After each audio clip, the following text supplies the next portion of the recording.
Welcome back. It's CTF time, and therefore I pulled out my black hoodie and we are going to take a look at this very hard reverse engineering challenge. You can find this over here, and I highly encourage you to register yourself on this website and also take a look at the other challenges. Maybe after this course, because then I have weaponized you with all the skills and knowledge on how to solve them. In my case, I already did this, I guess, 2 years ago. And this is not a flex, this is something you might expect from me, right? Absolutely, and I'm glad that I didn't disappoint you right there. The challenge we are going to solve with the FlowGraph is the UPOS challenge.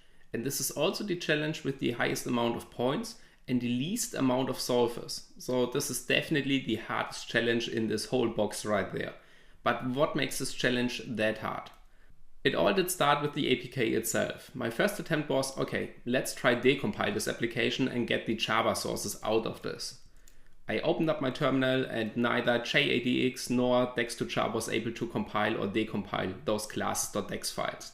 Therefore, I didn't have a Java source code right there. And this was the time where I was looking for a different decompiler than JADX and dex2jar, and I found one, the DAD, within the Androgard tool. And finally, Androgard was able to decompile this application, and I was like, great, maybe this is the hardest part in this challenge, to decompile this application and get back those sources. Well, I was completely wrong about this, because after decompiling this application, I did end up with a bunch of methods. There weren't that many, I guess 3 or 4, but one method was really huge. And this method did look like this, multiplied by 20 times. So this method was full of branch instruction. We get our input, we pass it into a function, and then we got tons of branch instruction. And you have to think of this. One leads to this, and one leads to this, and then we've got these, and then over these, and this multiplied by, 20. And finally, in between all those branch instructions, there's this one single solution which we have to reach. But there were some little sneaky branch instruction in there. It's not like that always the true path is the correct one. Sometimes there were checks like, does this flag contain the following value? For example, UPOS. And you were like, oh, okay, maybe UPOS has to be within our input.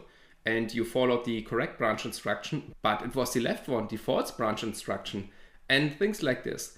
I guess there were also some anti-debug mechanism there.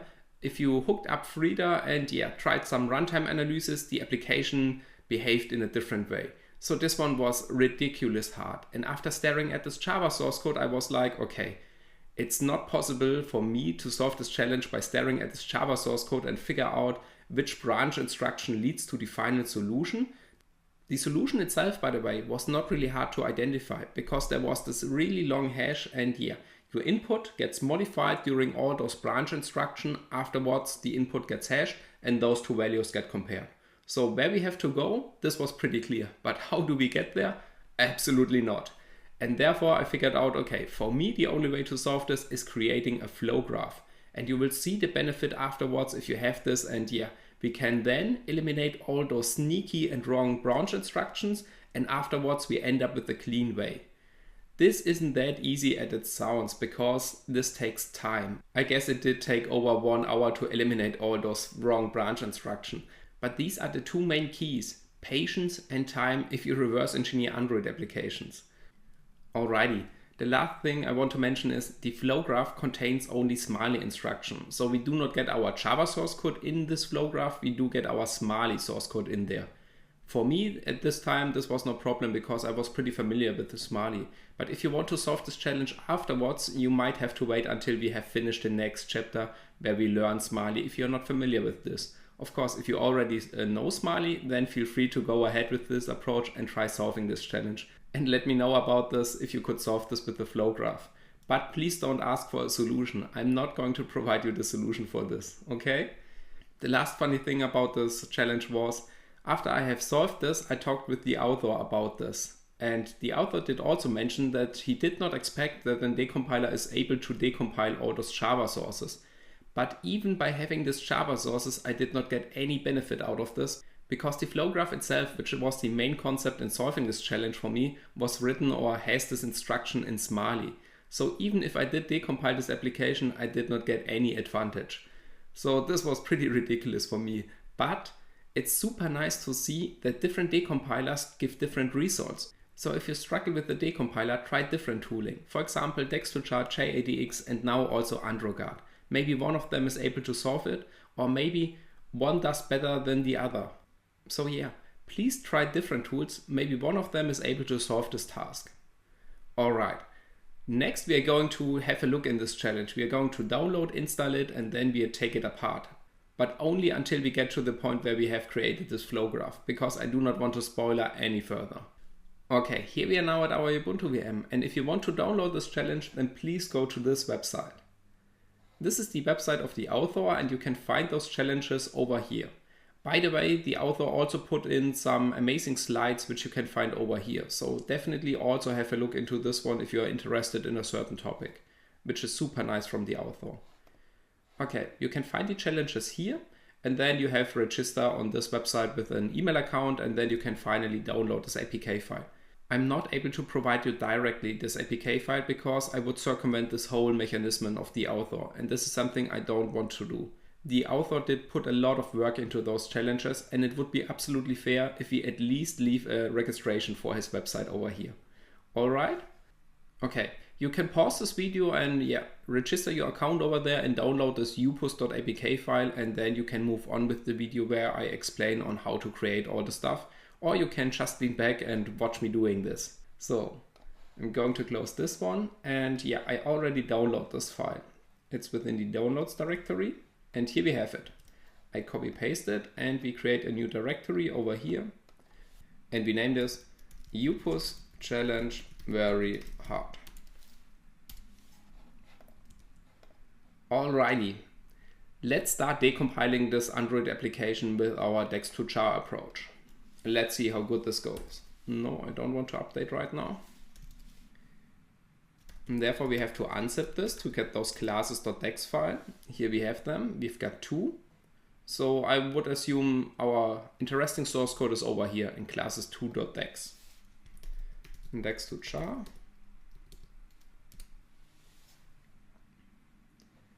And here we have our classes2.dex char now. If we run jdgui,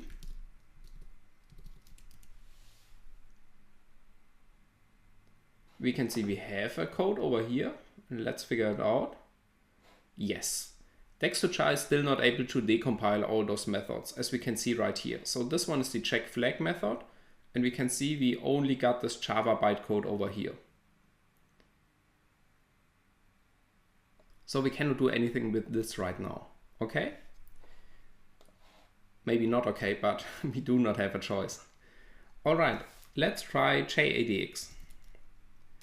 JDX GUI on those Upus APK. And yes, JDX GUI seems not to be able to decompile anything, but this is an error which is regarding to using the wrong Java version. So in the last video we have changed the Java version. Let's check this real quick.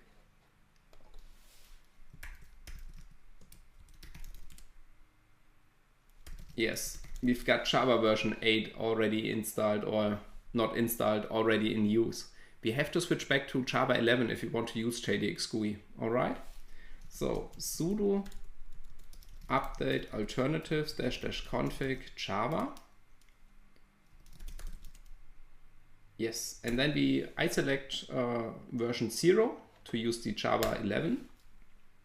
And we also have to repeat this for the Java compiler. Also 0, okay. Now it should be fine. Yes, now we are back on Java version 11. Let's try this again. Yes, okay, this is the window which we should at least get. So if you get a blank window over there, then it's regarding to an outdated Java version. It's annoying, I know, but unfortunately we have to deal with this. Okay. Let's see if JDX is doing this. So we can see also JDX is not able to decompile this code. All right. Now let's try AndroGuard. AndroGuard --help. And here we have this decompile. AndroGuard decompile --help. Yes, and here we have now the options of Androguard decompile. We can see, for example, we can define an output directory that contains then our Java source code. So Androguard is decompiling those classes.dex with the DAD decompiler, which is also mentioned here, and creates those single Java class files in this output directory. And this one we will take a look in a few seconds, because this is now the flow graph we can create with the decompiled code together. Okay, but for now, let's only try decompiling this application. Androguard decompile and then upos, and we have to provide an output directory. I simply named this out because out is not available over here. So we didn't create this directory yet, but if we provide it as a parameter, then Androguard is going to create it and stores all this function and decompiled code into this. Alrighty. This might now take some time because it's a lot of stuff going on there, and I will come back if this decompilation process has been finished. Now the decompilation process has been finished, and let's figure out what we've got here. Okay, I'm going to open this in a file browser, then it's easier to see.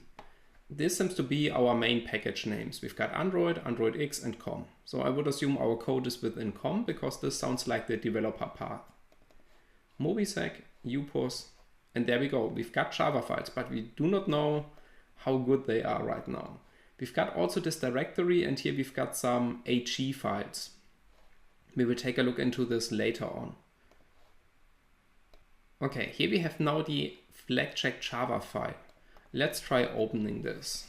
I open this in a terminal over here, then we are in this directory, and I use gedit, for example, FC Java. Okay, and here we can see this looks like, yes, this is Java code, nice. So Androguard is able to decompile this file. We have this check flag method over here, and this is all Java code right now, and you can see all those branch instructions already and the sneaky traps. So our input might have to start with Mobisec or might not. We do not know right now. You have to go down the whole rabbit hole, and you can see there's a lot of stuff going on. If we scroll through all these instructions, and here we can see this one is the final hash that our input gets hashed and compared against afterwards. But this is not the end right here, so I guess, yes, there's a lot of stuff underneath this. So there are some jump instruction upwards and things like this. You can try solving this with this Java source code, but you would go absolutely crazy. Therefore, we are going to create a flow graph. But first, let's install and run this application and have a quick look in how this looks like. The view itself is pretty clean and easy, and but it's good to know what we have to deal with. So therefore, we go into our apps directory, upos challenge, and we are going to make our connection via ADB. Alrighty, then we do ADB install upos.abk, and we are also going to get the screen over here. Here we've got this upos application. I'm going to start this. And as already mentioned, we have to provide this flag over here, and then we have to check this flag. Okay, going to close this one and clean this up real quick. Okay, now we want to create a flow graph for this application. So let's have a look at the official documentation of Androguard, because we don't know how to do this right now. Therefore, we go into our web browser of choice, Androguard decompile, and we take a look at this documentation. Because within the decompile command, we have seen this -f option, additional write control flow graphs for each method. The format is in PNG, JPEG or RAW, which means a dot file.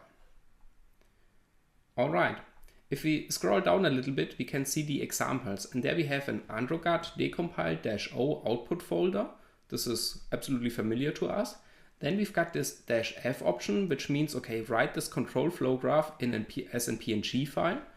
We have to provide our APK, and then there's also this nice parameter, which is limit. In the last section we have seen we've got about 25,000 methods in our APK. And if we are now going to create a control flow graph for each method which an output as a picture, this will take up to an hour. Therefore, we can limit the output to just a certain class names, that we do not have to decompile and provide pictures for every method in this application right now. And this is a regular expression over there, so we can define the beginning of our class name. And I'm going to show you what this looks like for our case. So if we go into this UPOS challenge back again, and we can also use JDGUI to open this classes.dex to char, because we do not need the method name, we just need to know the class name. And here we can see we've got this Android package, which we are not interested in. We've got this Android X package, which we are not interested in. And then we've got this com mobisec upos. And we only want to filter or provide those call graphs for these functions over here. Therefore, we provide our filter for this package name. And here we have the regular expression for this. The first char needs to be this big L, which is the type definition in Smiley. For now, there's a class name. In our case, it's not com elite, it's com/mobisec/.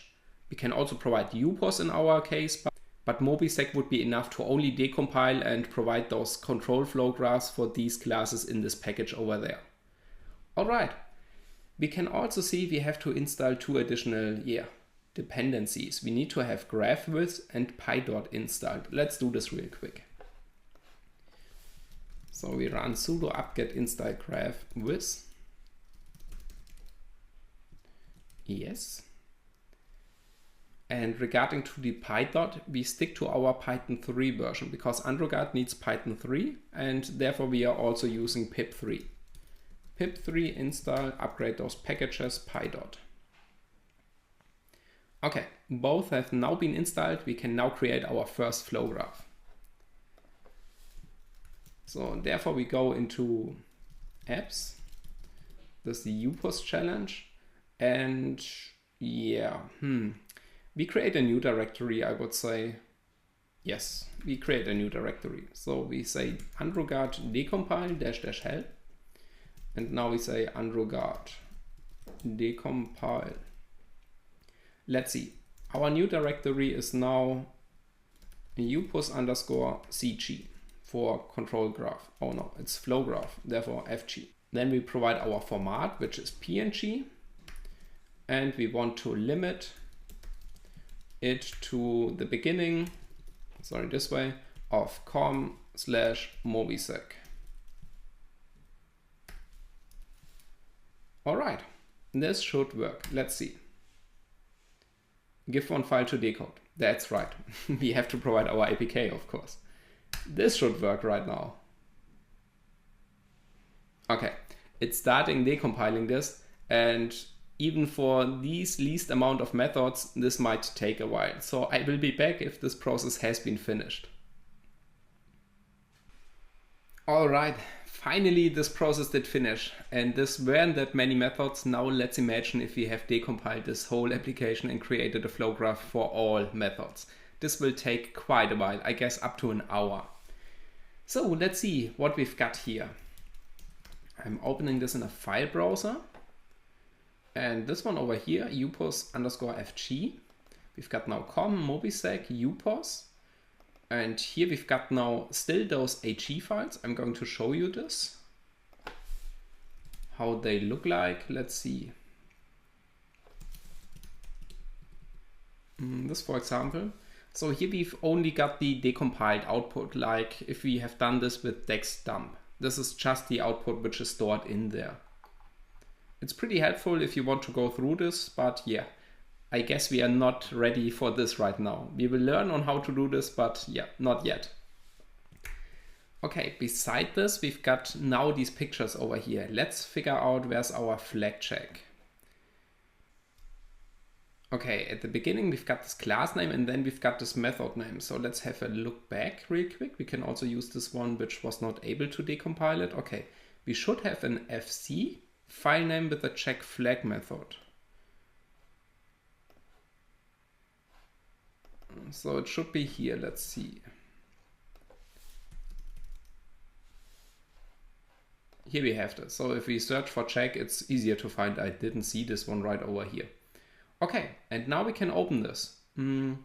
I recommend you opening this with GIMP because this file is really large. You can see this is 32 MB large, which is ridiculous for a picture like this. And yeah, the best way to open this is using GIMP because otherwise you might run into trouble.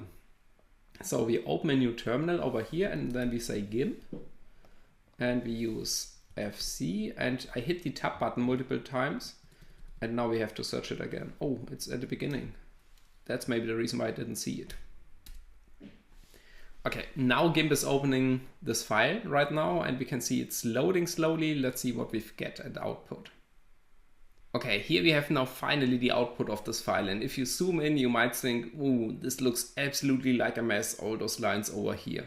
But you can also see the whole branch instruction and yeah, how ridiculous this challenge is. So if you scroll down, ooh, well, it doesn't get even better, and yeah, we can see this looks absolutely like a mess. But it's impressive how good you can deal with this file. So if we scroll down a little bit, ooh, it seems to get worse. And there we've got a huge blob. So let's figure out what this one is here. These are all Java exceptions. So if we end up here, we might be definitely wrong. And yeah, this is a good starting point because we know if we reach to this level, if we get to one of these, we are wrong. Therefore we can exclude all of them already. But let's figure out where's our solution. And already here we found this. So here's our solution. We need to get to this point over here. And this is really not that hard to find because you have to look at the end of this file and there are not that many blocks. So you have to go from right to left and then you finally retrieve this one. It could be also this one or this one, but that's all. It's not buried in between those over here because then we would have reached this block much earlier. All right, nice. So now we know where we need to go. And yeah, this is Smiley and we do not understand Smiley right now. But we can see we've got a green and a red line and we've got this if. We do not know that NEZ stands for not equals 0. So we just know, okay, there's an if statement and the green one is the right path and red one is the wrong path. But it doesn't even matter at this point for those two, because if we reach to this point over here, we already have our flag compared against this value. So at this point we know if our flag is correct or not. Therefore we can ignore all which is underneath this. And we can graphically illustrate this by creating a new layer. So we click new layer. And you can see this file is absolute enormous big. So you might want to increase your RAM of your virtual machine to view this. Okay, now we've got our layer and now we can drag our pencil into this. I choose yellow because green, red and blue are already chosen. Blue is, by the way, a single path. So if we have a branch with true or false, we've got green and red, and blue is a single instruction, a single jump, this way. Okay, so now we can tell, okay, this one here, we need to get over here. You can adjust the size of the brush over there. So let's see, we make this a little bit smaller, maybe 8. Therefore, we can ignore this, and we can also ignore all those Java exceptions at the bottom. This means we have to go to this one. So let's see where we end up here. We've got this wrong statement. This wrong statement leads to this one, and this leads to our exceptions over here. We can eliminate this completely. There we've got also an exception, and here we've also got an exception. And then we've got a true statement over here, and this one, and this one. Oh, sorry, this one we have to take care about. Interesting. This one over here, let me clean this up real quick. This one, yeah. This one got a back connection over here. So this block has the ability to go back this way until we hit our block. Okay, so we might have to take care about this block. The wrong statement also. So we have to take care about the wrong statement because this wrong statement can up in this true statement, and then we can go back to this one. All right, so this block is important for us, and this block is also important for us. You have to choose, I guess, different colors for this to eliminate things and accept them. So let's take red to eliminate them. I guess that's a better approach.